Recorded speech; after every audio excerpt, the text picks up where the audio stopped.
wabarakatuh. Halo teman-teman semuanya. Perkenalkan saya Maria Upa sebagai host dalam podcast Visip Entrepreneur Virtual Expo 2021. Nah, hari ini kita sudah kedatangan salah satu bintang tamu. Beliau merupakan seorang mahasiswa yang sangat luar biasa, yaitu mahasiswa Ilmu Komunikasi 2018. Nah, beliau ini merupakan salah satu owner ya dari Es Buah Pekanbaru. Nah, nanti kita akan bicara banyak hal tentang gimana sih beliau ini memulai usahanya sehingga bisa dikenal banyak orang, terutama konsumen-konsumen yang ada di kota Pekanbaru. Selanjutnya, sebelum kita jauh-jauh ngebahas tentang usaha yang beliau rintis saat ini, kita tentunya perlu kenalan nih sama beliau. Nah, siapa sih orang di balik Es Buah PKU, teman-teman? Oke, langsung saja ke tamu kita yang sangat luar biasa, yaitu Hana. Hai. Halo. Jadi langsung kenalan nih apa gimana? Mungkin Hana boleh dong perkenalan diri ke teman-teman podcast kita, ya kan? Karena mungkin mereka belum tahu siapa sih sosok luar biasa di balik Es Buah PKU itu. Oke. Perkenalkan, nama aku Hanadia Kaironisa. Teman-teman bisa panggil aku Hana, atau bahkan kalau di kampus sekarang banyak yang manggil aku itu Hana Es Buah. Karena aku udah dapet nama Es Buah, jadi Hana Es Buah. Nah, aku sekarang sedang menjalani studi juga di Ilmu Komunikasi Visip Universitas Riau semester 7, dan sekarang kegiatan aku sedang magang di salah satu I.O yang ada di Pekanbaru. Luar biasa banget ya teman-teman. Jadi selain memulai usaha, beliau juga saat ini masih magang. Iya, di masa pandemi ya Hana ya? Iya, di masa pandemi. Wow, ini tantangannya gimana nih? Magang, usaha, dan juga belajar di masa pandemi. Iya, jadi kita harus sama-sama bagi waktu antara magang, sama bisnis, sama kegiatan yang lain juga.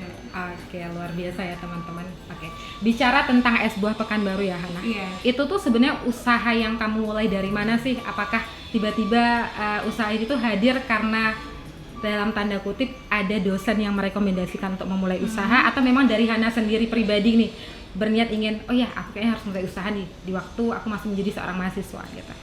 Kalau awal mulanya Es Buah PKU ini tuh sebenarnya bukan dari paksaan siapapun sih, itu pure dari aku sendiri. Jadi aku memulai Es Buah ini sejak 3 tahun yang lalu. Wow. Dari awal aku masuk kuliah tahun 2018, dan itu mulainya saat aku menunggu hasil SBMPTN. Jadi pas itu kan banyak waktu luang tuh. Nah, dari situ sih aku memanfaatkannya. Gimana sih memanfaatkan waktu luang ini. Dan dari dulu aku tuh memang juga suka ini bisnis, tapi belum ada bisnis yang serius gitu kan. Jadi awal tuh iseng aja sih bikin Es Buah itu, karena kebetulan waktu itu menjelang Ramadan. Jadi kan kalau Es Buah timingnya pas Ramadan itu kan ini nih lagi naik-naiknya tuh. Nah, jadi itulah awal mulanya. Dan setelah itu hasil kedua SBMPTN keluar, dan awalnya sih aku nembak di Jawa. Iya, benar. Tapi ternyata aku lulusnya di sini. Luar biasa. Lulusnya di sini ya nggak apa-apa kan. Iya, benar. Jadi aku syukurin aja. Dan itu memutuskan untuk serius di Es Buah ini. Baru aku mulai masukin ke gerai oleh-oleh Pekanbaru yang ada di Pekanbaru. Dan itu juga ini sih resep turunan sebenarnya, resep dari nenek turun ke mama, turun ke aku. Luar biasa. Kok nggak salah saya juga baca ya di background Es Buah PKU yang Hana buat itu dulunya awal-awalnya itu Hana buatnya pas masa-masa Ramadan ya, buat takjil. Iya, waktu takjil. Pertama itu kan memang seperti yang aku bilang tadi kan, aku memulai usaha itu seminggu sebelum Ramadan. Jadi itu awalnya aku iseng-iseng bikin, aku belajar sama mama ngasih tahu, udah ini kamu bikin aja sendiri, kan udah dikasih tahu. Dan setelah aku mulai sendiri. Nah, awalnya itu sendiri, memang bener-bener aku sendiri sih bikin dengan porsi yang sedikit karena masih awal-awal, dan alhamdulillah sekarang untuk produksinya, karena produksinya semakin banyak, kita udah punya karyawan juga. Wow, luar biasa. Gitu. Oke. Jadi sampai saat ini Es Buah PKU itu udah berjalan sampai 3 tahun ya kurang lebih. Iya, 3 tahun 13 Mei. Wow, 13 Mei biasa kemarin. gitu. Nah, tantangan usaha menjalankan usaha ya Es Buah PKU itu sendiri apa sih anak biasanya? Tantangannya itu pertama mungkin pas cuaca sih. Cuaca. Oh iya benar. karena kita minuman kan yang dijual minuman bener. dingin, ya tentu tantangannya kalau misal cuaca lagi dingin, orang kan nggak kepingin yang dingin ini, tapi kalau cuacanya lagi panas, gerah, aduh pengen yang seger-seger nih, carinya kan es buah. Iya bener. Apalagi pas Ramadan ya. Iya.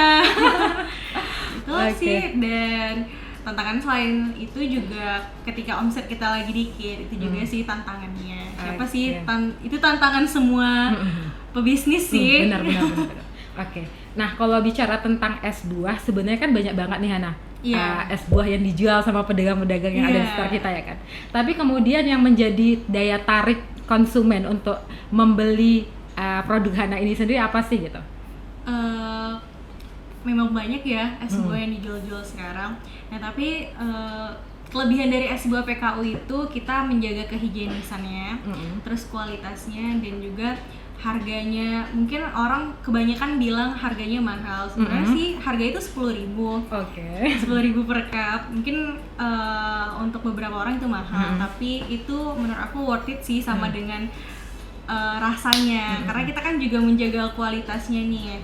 Terus juga kita juga punya varian leci yang mungkin nggak semua orang menjual es buah rasa leci gitu kan. Terus juga buah-buahannya kita terdiri dari buah pepaya, labu siam, nanas, dan nata de coco, buah-buahan fresh semua. Oke. Dan kalau nggak salah ini 100% gula asli ya? Iya benar. Nah itu 100% gula asli. Jadi orang minumnya nggak batuk, kita tanpa pemanis buatan. Benar. Biasanya kan kalau yang dijual di sekitar itu menggunakan pemanis buatan, kadang habis kita konsumsi rasanya aduh sakit tenggorokan. Serak-serak gitu ya. Tapi kalau konsumsi es buahnya Hana nggak akan seret-seretan gitu. Insya Allah aman karena kita menggunakan 100% gula asli. Oke, luar biasa ya. Oke, jadi di awal usaha itu modalnya berapa sih yang Hana tentukan gitu untuk memulai usaha ini sehingga bisa berjalan survive sampai 3 tahun? Kalau untuk di awal-awal itu modalnya nggak terlalu banyak, karena bahan bakunya juga mudah didapat. Tapi seiring berjalannya waktu dengan jumlah produksi yang banyak, tentu kita kan modalnya juga berubah. Mungkin kalau waktu awal-awal di bawah 200.000 kali ya, untuk awal-awal ya, karena kita produksinya kan sedikit nih waktu awal-awal. Nah sekarang alhamdulillah udah lebih banyak lagi modalnya nih, karena produksinya lebih banyak. Boleh spill nggak berapa modal setiap bulan yang Hana keluarkan untuk usaha ini gitu? Kalau untuk ini per produksi ya. Kalau per produksinya itu kita udah sampai 1 juta. Luar biasa teman-teman. Jadi ngiri.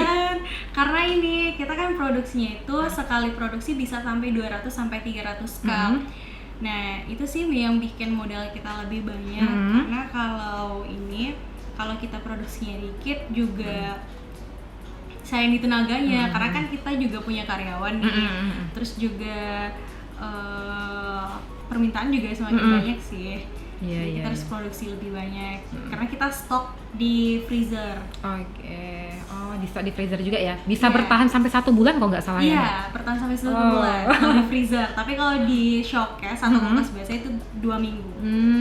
Luar biasa ya teman-teman. Jadi nggak sabar ngerasain ya ntar. Wajib itu ini harus dicobain. Nanti kita rasain teman-teman. Oke, sekarang ini kan masanya pandemi nih Hana. Banyak usaha-usaha yang anak-anak muda geluti, bahkan orang-orang yang udah usaha bertahun-tahun, puluhan tahun, mereka kadang nggak bisa survive di masa pandemi. Nah, Hana punya trik nggak sih kayak gimana nih usahaku bisa survive di masa-masa di mana setiap orang tuh merasa kesulitan, bahkan untuk mengeluarkan uang mungkin 10.000 merasa sulit kali ya untuk membeli itu gitu. Nah, gimana caranya biar daya tarik konsumen untuk membeli itu juga semakin tetap ada gitu, at least ada lah ya. Iya, benar sih, di masa pandemi ini kan berat untuk semuanya ya, buat dari konsumennya sendiri maupun dari sellernya sendiri, karena seller juga mikir untuk produksi, si konsumen juga mikir 2 kali nih buat belinya. Ini seperti yang kakak bilang tadi kan, ini 10.000 aja kayaknya mahal sih itu. Nah, aku juga dari awal pandemi itu mungkin orang ini lebih ke online sih, online. Jadi aku jualan di rumah. Aku begitu tahu pandemi itu, aku lebih yang biasanya aku nggak aktif di rumah, aku ini aku set semuanya untuk jualan di rumah. Jadi orang langsung pesan ke rumah aja. Karena kan sekarang orang pinginnya homemade gitu kan. Iya benar. Pingin langsung dari rumah, nggak perlu ke jauh-jauh gerai atau gimana gitu kan. Dan kalau bisa delivery, tapi kita delivery juga bisa lewat ojek online sih. Oke. Luar biasa ya. Yang penting kualitasnya harus tetap sama.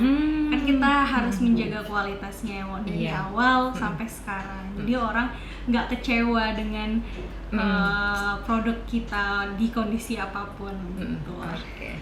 Untuk strategi pemasaran sendiri itu gimana sih Hana? Apakah Hana juga menjalin kerjasama dengan beberapa mitra gitu? Iya. Gimana? Nah kalau untuk strategi pemasaran sendiri, aku mengandalkan ini. Sosial media, karena zaman sekarang itu kan sosial media itu nomor satu. Benar. Nomor satu untuk branding. Jadi sebelum kita ke mitra nih, nah aku jelasin ini dulu ya, yang di sosial media. Jadi aku ngelakuin personal branding juga. Jadi nggak hanya untuk akun publik jualan, aku juga personal branding di akun Instagram aku sendiri. Karena kita itu kalau kita punya usaha, kita wajib posting di akun pribadi kita.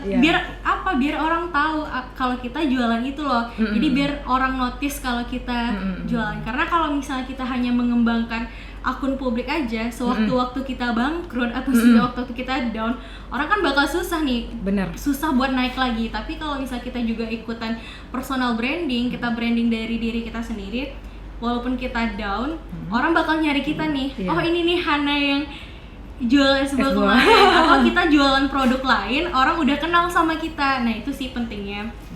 Selain itu juga selain dari sosial media tadi, juga aku menjalin kerjasama dengan mitra-mitra di Gerai Oleh Pekanbaru. Itu ada di Rumah Kue Vera, Rumah Asinan Mondek, terus di Z Coklat Pekanbaru.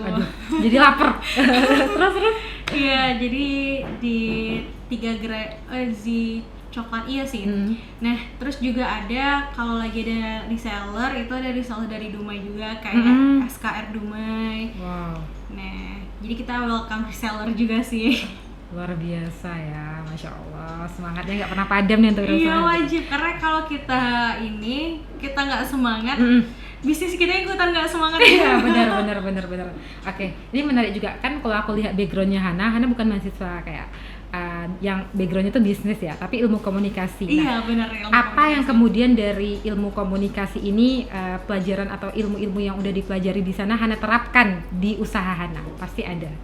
Oke, boleh di spill dong. Yang pertama itu aku ini sih, kita belajar, karena ilmu komunikasi kan orang banyak ini bilang banyak ngomong nih, lebih dikenal seperti itu kan Kak. Benar. Nah, jadi ya karena aku bisnisnya dari awal, jadi aku juga semakin lama semakin menemui orang-orang. Jadi aku belajar berinteraksi dengan orang. Nah di situ aku terapkan ilmu komunikasi aku yang aku dapatkan di kampus. Bagaimana kita bertemu sama orang. Ya alhamdulillah yang aku temui itu juga orang-orang misalnya kayak owner-owner yang ke usaha lain. Jadi kita tuh kayak nggak gagok gitu loh, nggak. Biasanya kan kita nervous nih kan, nervous pasti ada. Tapi kan kita lebih santai mengatasinya. Itu sih yang aku dapetin, kita lebih bisa belajar menghadapi, berinteraksi dengan orang lain.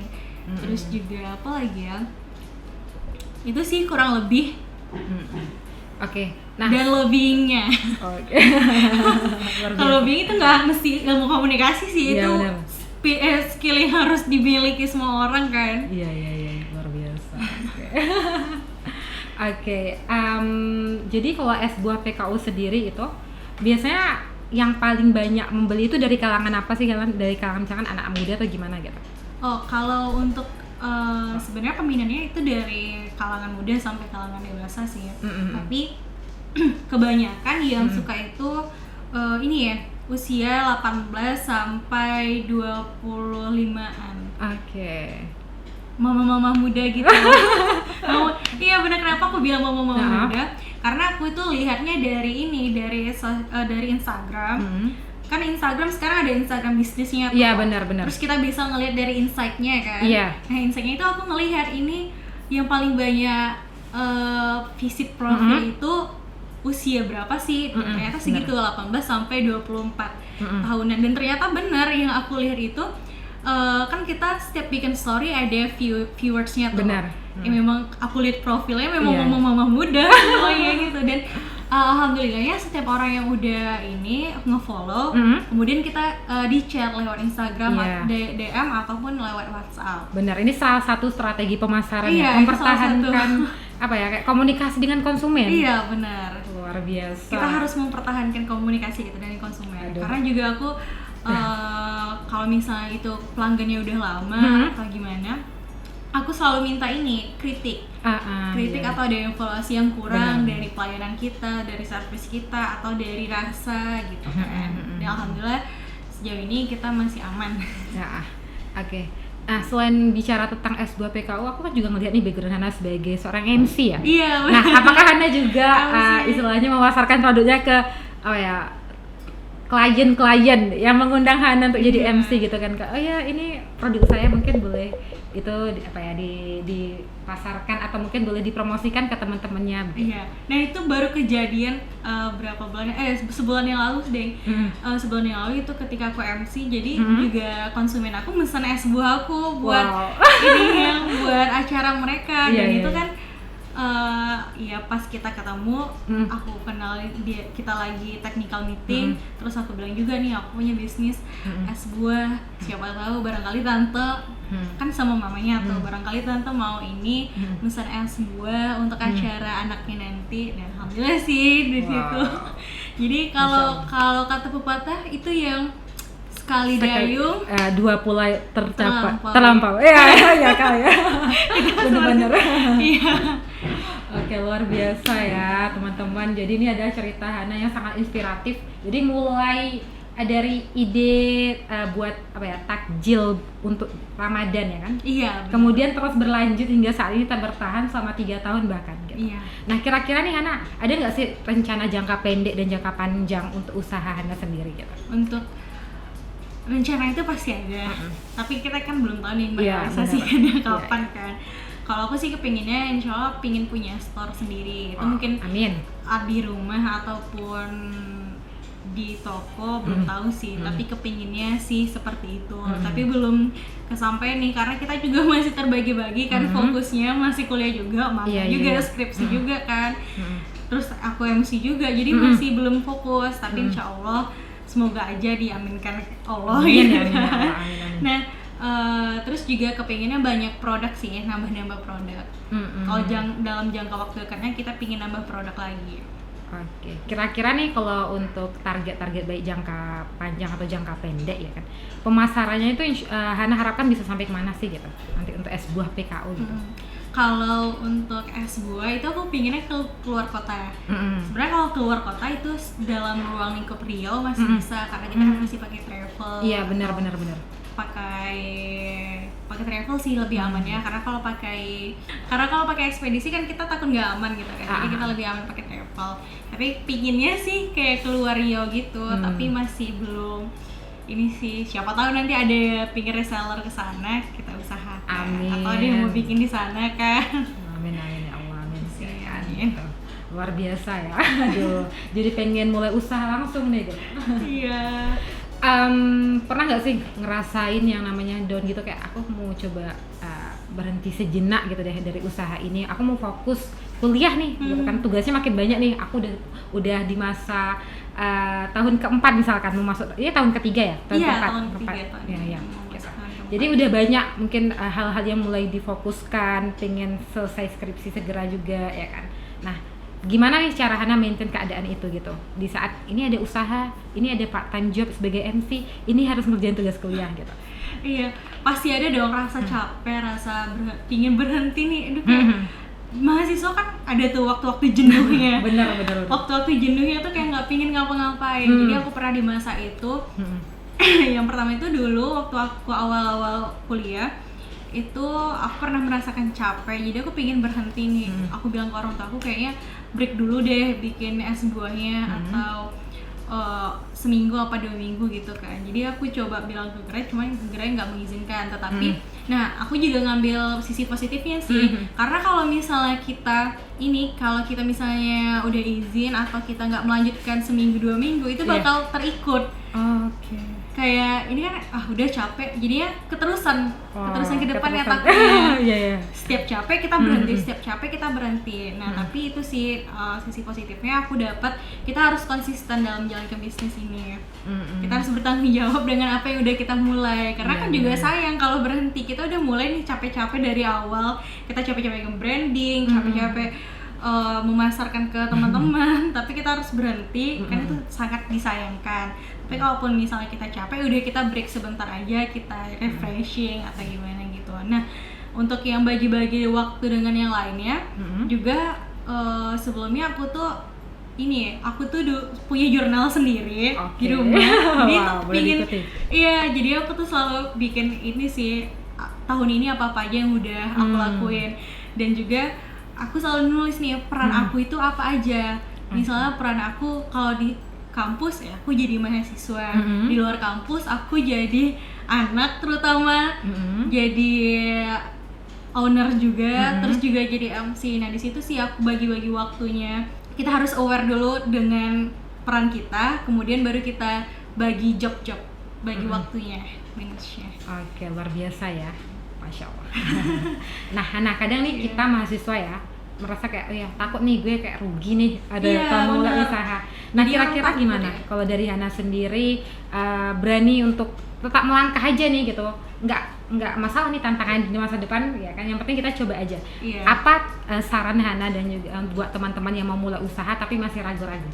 Iya, banyak banget sih teman-teman yang lain itu pingin usaha, tapi aku takut memulai, takut rugi, terus takut nggak pede nge-brandingnya, itu sih paling banyak. Makanya aku bilang, kalian kalau misalnya mau punya usaha, teman-teman mau punya usaha, yang pertama itu pasti ada niat. Kalau udah ada niat, langsung dilakuin. Karena kalau udah ada niat, nggak dilakuin, itu bakal terbayang-bayang tapi tidak diaktualisasikan. Benar. Jadinya ya kita harus berani, walaupun kita mungkin punya modal dikit, tapi kan modal dikit itu yang kita olah menjadi bisnis tersebut kan. Dan itu sih berani, pede, dan konsisten. Karena orang banyak sih yang mudah memulai tapi susah untuk mempertahankannya. Benar. Itu sih konsisten dalam mempertahankannya dan bertanggung jawab. Karena kalau kita konsisten, itu kita rasa tanggung jawab itu pasti timbul sendiri dalam diri kita. Tanggung jawab untuk ini, kita kan selalu belajar nih. Belajar gimana? Seiring berjalannya waktu, kita pasti belajar nih. Belajar gimana sih cara mengembangkannya lagi. Strategi-strategi apa sih yang bisa kita pakai lagi.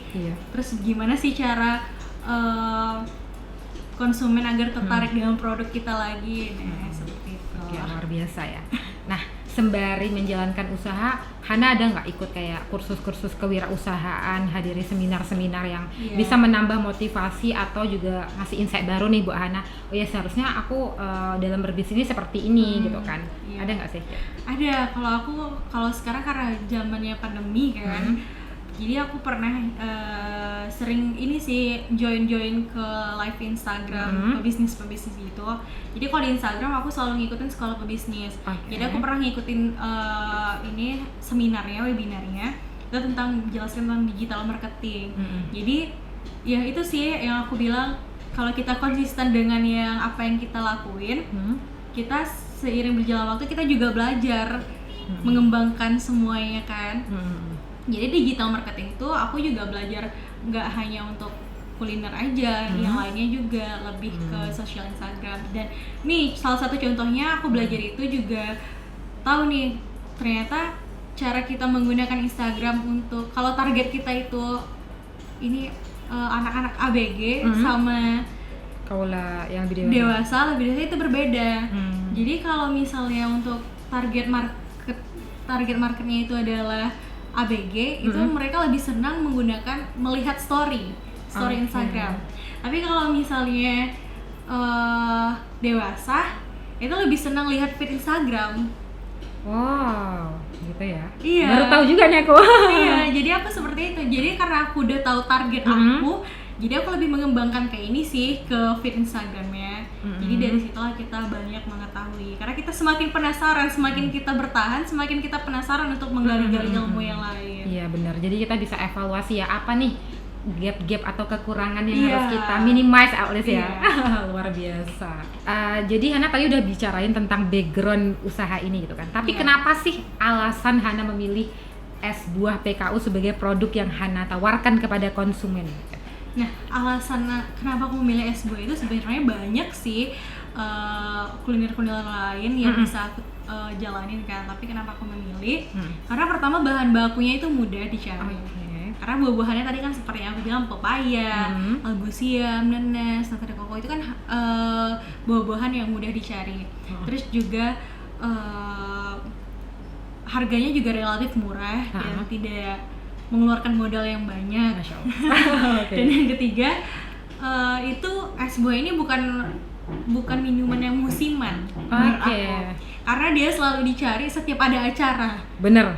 Tapi ada golden time-nya itu waktu Panas. Ramadan. Oh iya Pak. Pas Ramadan. Nah, di situlah aku memanfaatkan timing yang pasnya. Nah, itu sih alasannya. Jadi semakin dimaksimalkan ya marketingnya tuh di masa-masa Ramadan. Iya.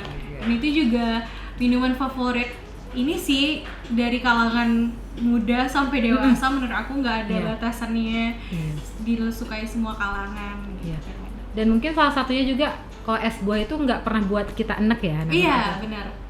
Kalau misalkan kayak cendol atau yang biasanya dicampur dengan santan itu kadang-kadang kita kalau udah konsumsi berapa kali udah enek atau iya benar. Tapi kalau es buah selalu bertahan tetap di hati. Iya.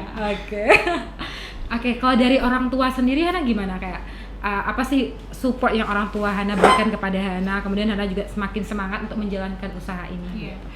Alhamdulillahnya aku punya orang tua yang selalu support, karena menurut aku kalau kita punya orang tua yang selalu support itu kayak suatu privilege. Iya, suatu privilege. Kayak gimana ya, karena aku dengar juga dari orang banyak yang dia kepingin tapi orang tuanya nggak ngedukung kan. Nah itu sih alhamdulillah yang aku dapetin, dan menurut aku keterlibatan orang tua itu penting juga untuk setiap perjalanan kita, tidak hanya usaha tapi setiap perjalanan kita, karena kan ridhonya orang tua itu kan ridhonya Allah kan. Masya Allah. Jadi kita alhamdulillah orang tua aku ngedukung. Meskipun waktu pertama-tama itu ayahku tuh nggak ngedukung, karena ayahku tuh bilang kayak gini, emang kurang ya uang jajan dari ayah, dibilangnya kayak gitu kan. Dan alhamdulillah sekarang tuh malah beliau yang excited ngebantuin aku. Jadi kita ke pasar bareng, kalau beli buah itu kan subuh tuh. Nah jadi aku beli buah itu ke pasar sama beliau. Alhamdulillah sih orang tua selalu mendukung setiap kegiatan aku, dan kalaupun misalnya ada yang kekurangan evaluasi, orang tua selalu bantu gitu. Benar-benar. Aku percaya bahwasanya dukungan orang tua itu juga bisa memotivasi seseorang untuk jadi percaya diri ya. Iya, benar. Nah, percaya diri penting banget teman-teman. Karena kadang mahasiswa itu merasa tidak percaya diri karena lingkungan sekitarnya sendiri ya, terdekat internal. Iya. Teman-teman, jadi mudah-mudahan teman-teman yang lain yang mungkin orang tuanya masih agak ragu dengan kemampuan teman-teman untuk memulai usaha, mudah-mudahan mereka diberikan kepercayaan, diberikan keluasan hati gitu kan, untuk selalu support dengan apa yang teman-teman lakukan selama itu positif. Oke, Masya Allah. Kayak kita udah sampai di akhir sesi podcast kita nih Hana. Nah sebelum kita tutup nih teman-teman, podcast kita hari ini kita punya jargon, ya kan? Jargon kita adalah salam wirausaha muda, visip 1, visip rumah kita. Yeay, Masya Allah. Jangan lupa untuk nge-follow Instagram resmi Humas Visip Unri dan juga YouTube kita yaitu Visip Universitas Riau untuk tahu lebih lanjut podcast-podcast menarik yang bicarain tentang kewirausahaan dari anak-anak muda seperti Hana dan juga teman-teman lainnya nantinya yang akan menyusul ya menjadi pemateri kita. Masya Allah, luar biasa. Nah sebelum kita akhiri sesi ini gitu, mungkin Hana mau promosiin dong akun Instagram resminya Es Buah PK itu apa sih, dan juga akun Instagram resminya Hana. Mungkin teman-teman yang mau invite Hana untuk jadi MC pernikahannya boleh banget. Oke Hana. Oke, jadi teman-teman, buat teman-teman yang mau follow Instagram Es Buah PKU, Instagramnya adalah @sbuah_PKU. Nah, seperti ini yang ada di logo. Ini logonya.